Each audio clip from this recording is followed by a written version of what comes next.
Hello, I'm Brigantia Blackbird of the Blackbird Grimoire. Welcome to the daily forecast for Tuesday, October 29th, 2024.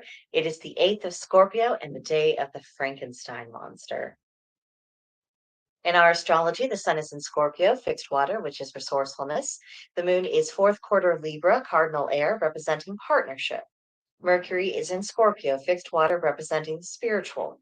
Venus is in Sagittarius, mutable fire, representing generosity. Mars is in Cancer, cardinal water, representing seeking security. Jupiter is retrograding in Gemini, mutable air, which is to broaden perspective. Saturn is retrograding in Pisces, mutable water, which is to redefine dreams. Uranus is retrograding in Taurus, fixed earth, representing rebellion. Neptune is retrograding in Pisces, mutable water, which is spiritual awakening. And Pluto is in Capricorn, cardinal earth, representing reconstruction.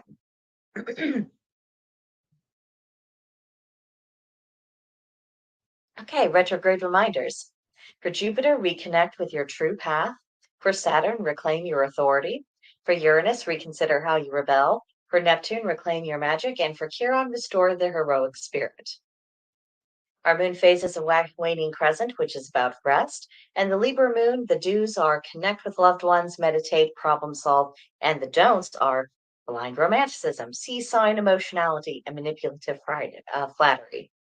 So we have Mars in Cancer that is still sticking very closely to its preferred comfort zone. And the Libra moon is not threatening that status quo with an alternative influence.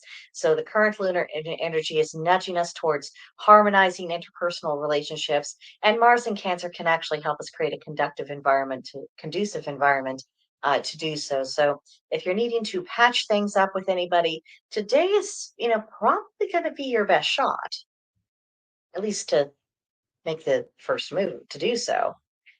Now, for our tarot, we have the Seven of Pumpkins. Sevens represent illusions and breakthroughs. Pumpkins are the rational feminine, receptive energy, earth element, and material action. And the keywords are success and gain, change and luck, based upon the quality of your work. If you did good work, you get better luck. If you did bad work, not so much. And then it also represents progress in projects. And you can see our scarecrow. He's just looking over this fine patch of pumpkins, so proud of himself. It's everything he hoped he would. And it's just things are going well. So in this case, I think instead of rather than having to deal with illusions represented by the seven, we're actually representing the breakthrough. He has made it. He has gotten rid of any ideas or any practices that weren't going to end up providing him with this harvest, and now he has gotten what he intended to do, and he's almost to the point of celebration, which is a really wonderful thing.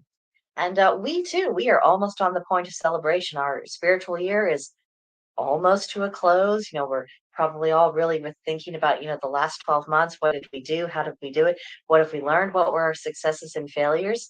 And we probably have a lot of wisdom that we didn't start the last spiritual year with. So we can also contemplate on this matter of changed luck. Have we been sowing the seeds for improved luck for the next 12 months? If we have not, I think today is an excellent day to start that process. It's never too late to start sowing better seeds. We'll still have to reap the consequences of what we've done before, but we can at the same time start charting a better course forward. Now, for our Celtic triad, three things hard for a person to do completely: know themselves, conquer their appetite, and keep their secret. Now, the reason we have trouble knowing ourselves completely is because we are always evolving, and we're always evolving because we're always taking in new experience. Even if it feels like, oh, life is very humdrum, very routine, we're kind of doing the same things over and over again. Okay, and yet, we are still progressing forward through time. Things that we may not be consciously aware of, they are shifting around us, and of course, we are evolving as well. And so, knowing ourselves becomes this constant difficulty, which is why it's good to periodically take the time to reflect, figure out, okay, am I really who I thought I was? Because you don't want to be caught off guard when you suddenly find yourself saying or doing something that you wouldn't have imagined yourself doing. And then with appetites, our appetites, urges, and our unbridled instincts, they take a great deal of work to make sure that they serve us rather than rule us. And it's really hard to conquer that completely. I think very few people do. It's a noble quest, but let's be realistic about our chances for success. We can make progress, we can pursue excellence, but we're not going to achieve perfection. And then secrets. They have a way of overwhelming the soul, like a weight that can't be carried and needs support from others to endure, which is why so few individuals keep their own secrets, why they end up sharing, and why, things tend to spiral out of control from there. There's a reason why it happens because some information is just so big, it's not going to stay contained.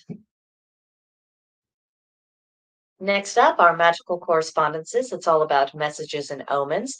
For this, the color is red, the plant is the iris, the animal is the mouse, and the crystal is red calcite. So open up your senses. You never know what might be coming through the veil at this time of year, and it could be really important to you and very helpful to you. So make sure the antennae are up and open. Then for our practices for today, how can the curse of the Frankenstein monster, the lack of cohesion, be broken? And if you have been feeling fragmented, and I don't think that's an uncommon experience these days, for one, know that you aren't by yourself. And for two, know that things that were once disparate aspects of yourself, they can be integrated, they can be made whole. And especially if you've been struggling with your spiritual path, because I think sometimes we can be made to feel that we don't have any kind of logical consistency in our practice. And I really don't think that's true. I think sometimes we don't articulate it very well. I think sometimes we don't mentally go through the process of seeing how all things work together and make sense together. But there is something there. So you just strive for cohesion. Then what has Mars taught you this month? Has studying Martian energy taught you something about how you deal with challenges and conflict? Do you feel more in command of yourself? And Tuesdays are feisty days, so deal with any remaining obstacles to your Samhain plans. Then our journal prompt. Those who do not bow to humans still bend the knee to the gods. So even though we aren't typically pictured ourselves as, kneeling to them, and they certainly don't expect us to grovel at their feet, but still we are still subject to their will. So the question really becomes, who do you see yourself as being accountable to? I think that could be really interesting to journal about. And so that is what I have for you today. I wish you all a magical and delightfully spooky day. Let me know what you think about all this in the comments, and I will see you guys in the next one. Bye for now.